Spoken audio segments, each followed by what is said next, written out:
Salam, hər vaxtınız xeyir olsun, əziz dövlət qulluqçuları və dövlət qulluğunun test mərhələsinə hazırlaşan namizədlər.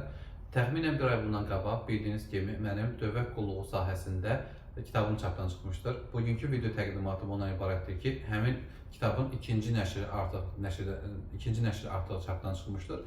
Bu kitab haqqında sizə indi ümumi məlumat verəcəm və nəyə görə bu kitab həqiqətən də dövlət qulluğunun test mərhələsinə hazırlaşan namizədlər üçün çox önəmlidir, o barədə sizə məlumat verəcəm. Deməli, bildiyiniz kimi birinci nəşrdə mən bütün qanunların sistemli şəkildə izahını vermişdim, konspektləşdirmişdim.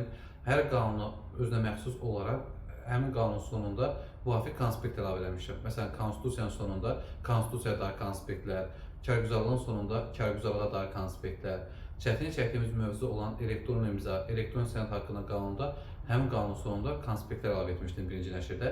İkinci nəşrdə niyə bunu təzminə verdim çapa? Əsas səbəblərdən biri dövlət qulluğu haqqında qanunda edilmiş dəyişiklik oldu. Həmin dəyişikliyin nəticəsində mən bu kitabı ikinci nəşrə verdim və ikinci nəşrdə dövlət qulluğu haqqında qanunu xüsusi yadda qalan metodlarla işlədim, hazırladım.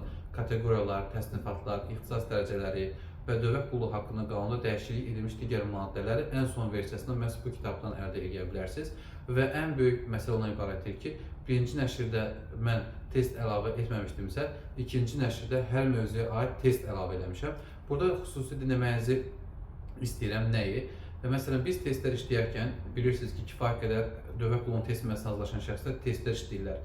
Dövlət İmtahan Mərkəzinin test topusundan, digər sosial şəbəkələrdən testlər əldə edirlər, işləyirlər. Lakin bu testlər bəzən işləyirik, əziyyət çəkirik, yüzlərlə test işləyirik, amma əsasən getdiyimiz əsas test mərhələsində o testlər bizim qarşımıza çıxmır və ya o ağırlıq dərəcəsində bizim qarşımıza çıxmır. Amma mənim bu ikinci nəşrdə hər mövzuya aid əlavə etdiyim testlər sizi artıq demək olar ki, hər hansısa bir test bankından işləməyə qoymayacaq.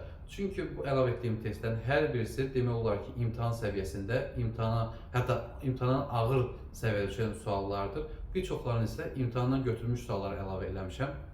Bir daha təkrarlayıram, hər mövzuya aid testləri məhz bu kitabdan siz əldə edə bilərsiniz. Bu kitab BA, BB kateqoriyası üçündür. Kitabı əldə etdikdən sonra hər hansısa bir test mərhələsinə hazırlaşmaq üçün bir kitab almağa, əlavə bir test almağa ehtiyac yoxdur. Məhz bu kitab vasitəsilə artıq siz BA, BB kateqoriyası üzrə ən yüksək sertifikatları almağa layiqsiniz. Həqiqətən bu belədir. Çünki bu kitab üzərində düşünülmüşdür, aylarla üzərində çalışılmışdır, 5 ay yarım. Bunlar olaraq onu qeyd etmək istəyirəm ki, kitab bir müəllimin gözünə yox, bir tələbənin gözünə yazılmışdır. Yəni, tələbə dərsi oxuyarkən, kəş bu belə yazılarda daha yaxşı yadda qalardı, bu belə olar, daha yaxşı yadda qalardı kimisindən tərtib olunmuşdur. Və bir məqamda deyim, sonra keçək kitabın incəliklərinə. Biz konstitusiyaya, məsələn, 158 maddəni ibarətdə bilirsiniz ki, konstitusiya necə testini işləyirik? 158 maddəni bitirib testini işləyirik, doğrudurmu? Amma bu elə deyil. Mən konstitusiyanın sonunda testi əlavə etməmişəm.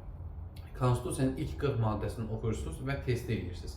İlk 40 maddədən görək biz nə öyrənmişik, ilk 40 maddədən indiyə qədər imtahan nə suallar düşüb, məhz ilk 40-a dair 50 dənə sual işləyəcəyik. Daha sonra Konstitusiyanın 40-cı maddəsini 80-ci maddəyə qədər oxuyuruq və 40-80, o 7 qalan 40 maddənin testini işləyirik. Daha sonra 81-ci maddədən 99-cu maddəyə qədər bilirsən ki, Milli Məclisdir. Milli Məclisin sonunda testi əlavə etmişəm, testini işləyirik. Yəni, hər mövzunun, hər maddənin sonunda demək olar ki, testlər əlavə eləmişəm və bu da sizin üçün çox yaxşı şəkildədir.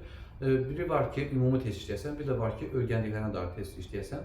Bundan əlavə olaraq da dövlət qulluğu haqqında qanun, korrupsiya, vətəndaşın müraciəti, dövlət dili, rəmzlər və digər qanunların sonunda mən qəbul tipli və ya qəbula düşmüş sualları əlavə etmişəm. Hansı ki, həmin qanunu oxuduqdan sonra artıq biz həmin qanunun testini işlədikdən sonra avtomatik olaraq həmin qanunu biz mənimsəmiş oluruq və imtahanda onu tətbiq etmiş sayılırıq. Bu videonu bura qədər izlədiyinizə görə sizə təşəkkür edirəm. Əsas məqsədim ondan ibarətdir ki, dövlət qulluğu sahəsində çalışan namizədlər və yaxud da ki, dövlət qulluğuna ilk dəfə hazırlaşan şəxsləri düzgün istiqamətləndirmək və maarifləndirməkdir. Və bu nöqteyi nəzərdən məhz mən bu kitabı ikinci nəşrə vermişəm. Dediyim kimi, ikinci nəşrdə mən sizə əlavə məlumatlar dediyim ən vacib qızıl məqam nədir? Hər hansısa bir test bankına xaçıcan düşüm, sosial şəbəkədən test axtarım və yaxud da ki, əmdə test toplusu varsa, görək testi işləyir. O qədər adam var ki, inanın ki, səmiyyətimə. Testi işləyirlər, amma gelirlər əsl imtahanda demək olar ki, ona uyğun olmayan və yaxud da ki, əlaqəsi olmayan imtahan suallarına qarşılaşır. Bu da avtomatik olaraq həmin şəxslərin vaxt itkisinə, yəni geriyə baxdıqda 2 ay, 2 ay yarım hazırlaşdığı dövr ərzində vaxt itkisinə gətirib səbəb olur. Amma bu kitab elə deyil. Bu kitab 3 əsas məqamı var. Birinci məqam nədir? Qanun yoxdur. Məsələn, konstitusiya, dövlət qulluğu, kərküzarlıq. Onları hansı sizə sual düşür? Məsələn, işarələnmiş formadadır. Hansı sizin sual düşür və ya sual düşmə ehtimalı var imtahanı. Nəzəri hissəsinə baxırıq, xüsusi metodla işləmişəm. İkinci məqam, hər qanun sonunda konspektlər yazmışam mən. Məsələn, kərküzarlıqdır, elektron imzadır, dövlət qulluğudur, digər qanunların sonunda həmin qanunun konspektlərini əlavə eləmişəm. Və üçüncü məqamda hər mövzuya aid testlər əlavə eləmişəm. Dediyim kimi, testlər də elə belə testlər deyil. Məhz həqiqətən bir çoxlarını bilir, mən tələbələrimdə baxanda görür ki, o testlər necə çətin və əsl imtahan sualları, hətta imtahan suallarından belə çətin suallar əsasında tərtib edilib və eyni zamanda dediyim kimi qəbul düşmüş sualları da əlavə eləmişəm. İndi gəlin istəyirsiniz yaxından kitabı incələyək. Biz davam edirik. Kitabın görünüşü bu şəkildədir və dediyim kimi ikinci nəşr oldu. Birinci nəşrdən fərqlidir. Kimlər istifadə edə bilər? Burada məlumatlar yazmışam. Bundan əlavə olaraq da burada test topusunda siz görmüş olursunuz. Biraz işıq düşür. Bunun işığını biraz azaldım ki, daha yaxşı şəkildə siz görmüş olasınız. Bundan əlavə olaraq məsələn test mərhələsinə bax burada ümumi məlumatlar vermişəm. Kimlər bu istifadə edə bilər və yenilənmiş ikinci nəşrdən nələr var? Yəqin ki görürsünüz. İstəyirsiniz biraz da telefon yendirmə aşağı rahat şəkildə görə bilərsiniz.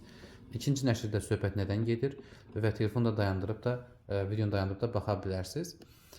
Buna əlavə olaraq, məsələn, ədəbiyyat siyahısında mündəricə siyahısı, ədəbiyyat siyahısına baxa bilərsiniz və qanunların nə formada tərtib etdiyimi mən dedim axı nəzər hissəsi necə tərtib olunub.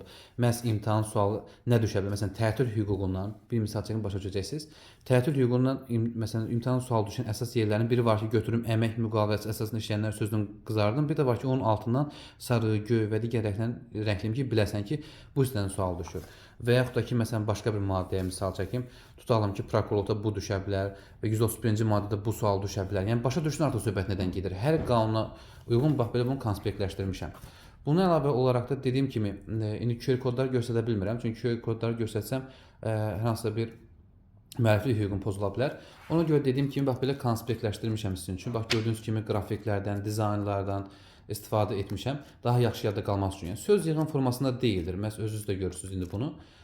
Buna əlavə olaraq da dediyim kimi, sizə başqa nə göstərdim? Məsələn, Konstitusiyanın sonunda mən sizə belə məlumatlar qeyd edeyim, göstərdim ki, bax, Konstitusiyanın sonunda belə konspektlərimiz var bizim.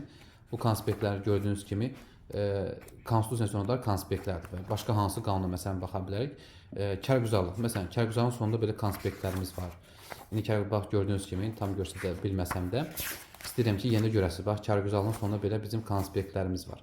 Dövlət dilinin sonunda, dövlət qulluğu haqqında qanunda sonunda, bax, belə konspektlərimiz bizim mövcuddur.